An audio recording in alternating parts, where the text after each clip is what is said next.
I hope you're all going well. As you may know, I'm quite fond of travelling and attending conventions such as Supanova, so since I did not get much footage from Supanova or my Sydney trip, I thought I would put both into one video. An inevitable part of travelling is having to be separated from my pets, so I woke up extra early to say goodbye to them.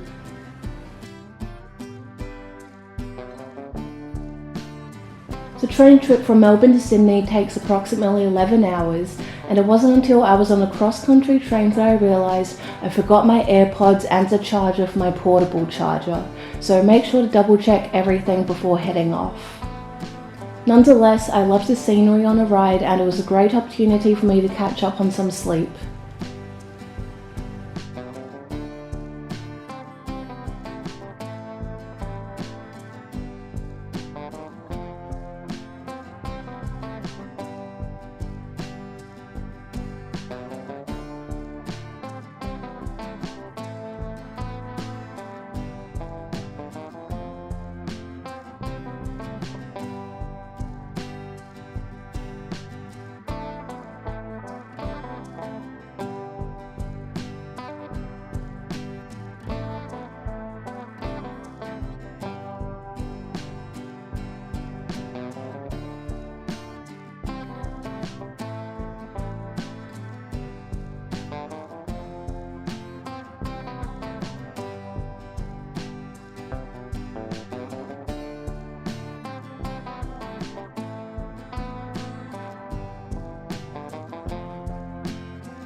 When we finally arrived, we realised that we were just in time for the Vivid Light Festival, an annual festival of light, music and ideas.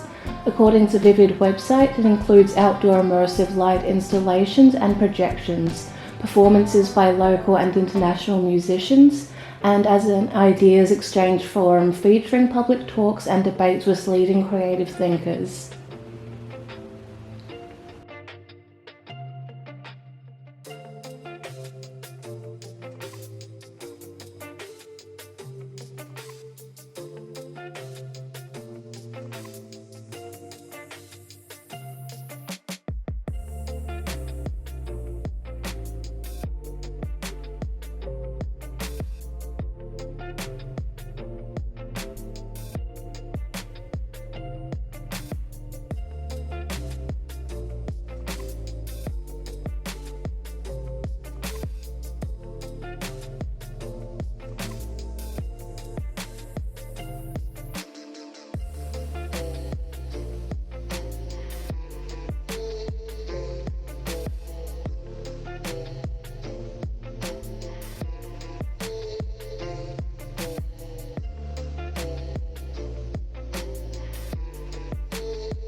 So after enjoying the light projections at King's Cross Station, we head to our hotel and called it a night. One day later.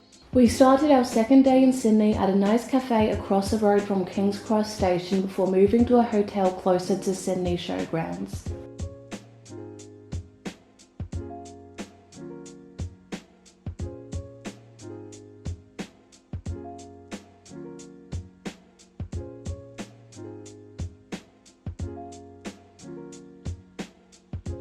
It also marked the first day of Supanova, which we attended to see Michelle Gomez's Q&A seminar. The theatre allows us to take photos but not videos, so I'll be doing a dubbed Scottish accent to answer her questions.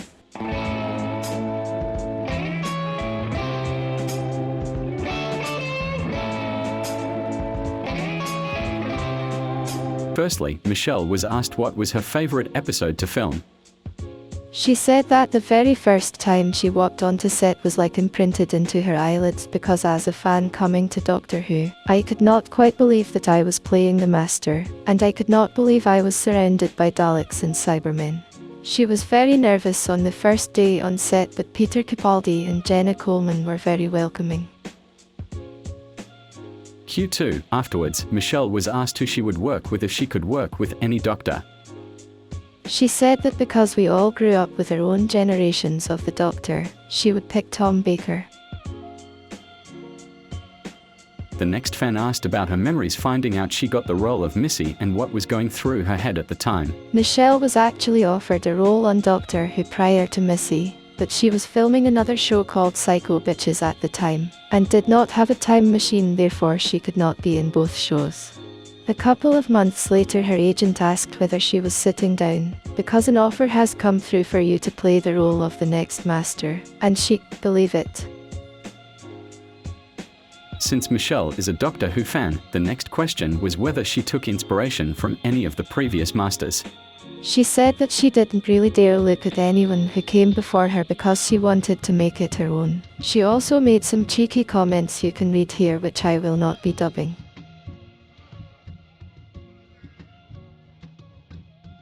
The fifth question was an interesting one, because someone asked what her least favourite part of filming Doctor Who was. She replied that it was losing her son in a Dalek, even when they started filming the episode. Next, she was asked how much input she had in Missy's costume. She said that she did not need to give any input because Stephen Moffat had a very strong vision that you can't beat, that is Mary Poppins is the most evil person in the universe, which was decided before she got the role. The next person asked who she would want to play the next Missy. She responded Jennifer Coolidge because she was phenomenal in White Lotus. 3 hours later. Because we got to Bridgetown 2 hours early to find parking, we were able to explore the area, have some delicious dinner, and watch another light show before going on our climb. So the reason we attended the seminar and got our photos on different days is because we have essentially crammed everything we wanted to do in Sydney into one little trip. If we had gotten photos with her this afternoon, we would not be able to do the bridge climb, which was not being offered on any other days.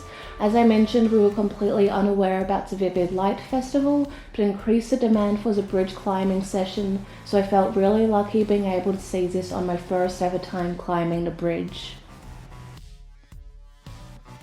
I think that the bridge climb is an essential part of visiting Sydney. Although I was not allowed to film myself climbing, I was allowed to film in their building, as they filmed some amazing videos and took some photos for us. I could not believe how small everything looked from afar. It really made me think about how small I am in the grand scale of the universe, how short life is, and how I have to live life to the best of my ability.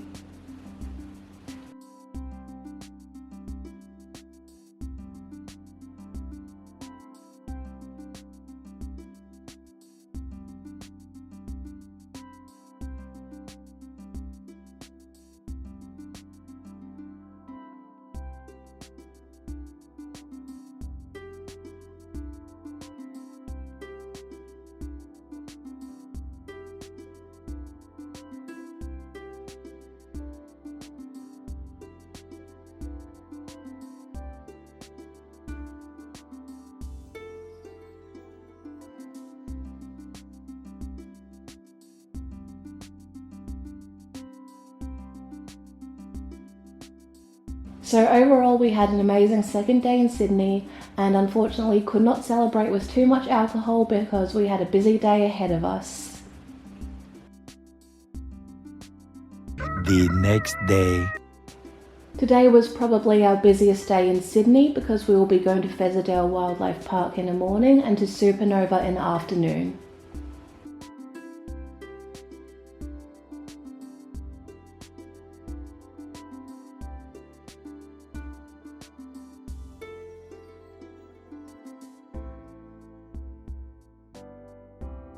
My dad and I are huge animal lovers, so the Featherdale Wildlife Sanctuary was an essential place to visit. The reason we chose this place specifically is because it offers quokka encounters, which we cannot do back home in Victoria.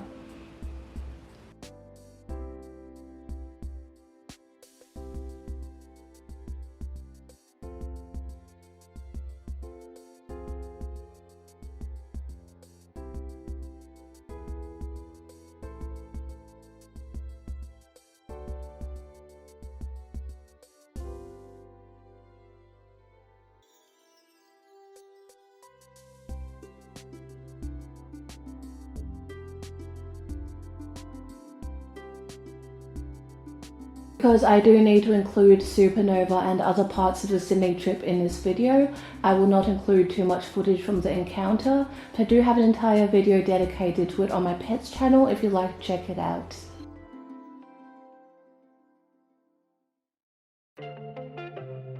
And finally, it was time for us to go to Supanova. We spent some time exploring all the cool different stalls, and we were particularly fond of those related to Demon Slayer and Star Wars.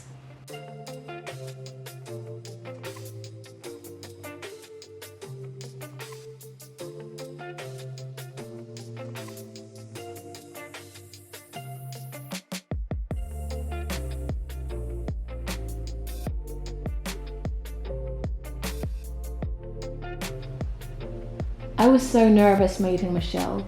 I was intimidated by just how cool and beautiful and captivating she is, so that's why I look so flustered in our photo. Looking back now, I'm so embarrassed by this, but I could not think of a quick short quote for her to sign on my fez, so I asked her to sign, "Dear Cassie, let's be deliciously wicked witches and britches together." This is because during her seminar she mentioned that she is often described as deliciously wicked, and she likes to play the roles of witches and britches.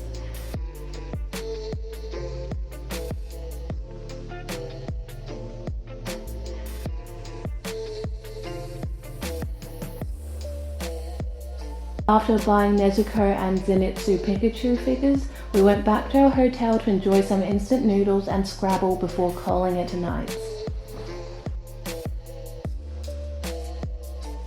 One day later. This was without a doubt one of the sections I had the most difficulty editing, because look at how much footage we got. I'm so relieved that my dad was clever enough to rent a car so that we would not have to spend hours on public transport or spend half my savings on an Uber, because the Sydney Zoo is quite far away from the city.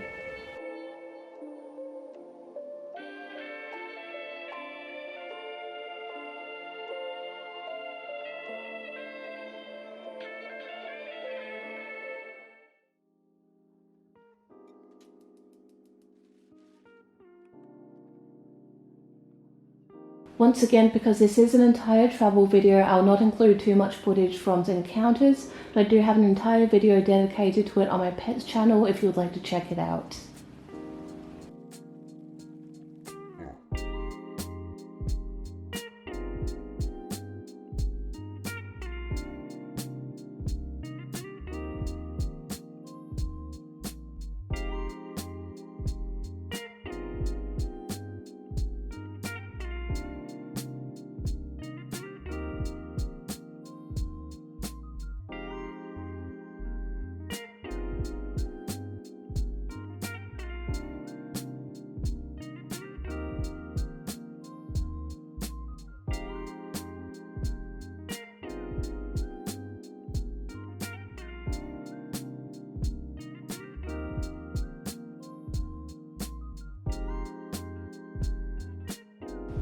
And finally, we concluded our last night in Sydney with some amazing vegetarian Asian food.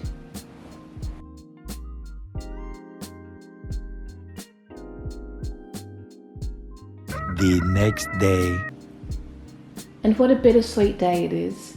On one hand, I'll finally be reunited with my pets, but on the other, I'll miss travelling. Even now, 1 year later, I still don't have any big, exciting upcoming trips like this. I got Sir David Attenborough's biography from the Sydney Zoo souvenir shop, so it made the 11-hour trip home much more interesting. I told myself I'd spend some time on a train going through photos and videos, and maybe doing some editing, but as you can see, the sleep took over.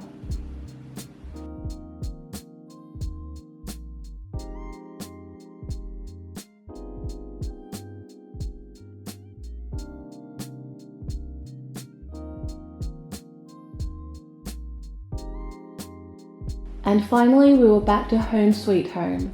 As much as I love travelling, nothing beats the feeling of reuniting with my pets.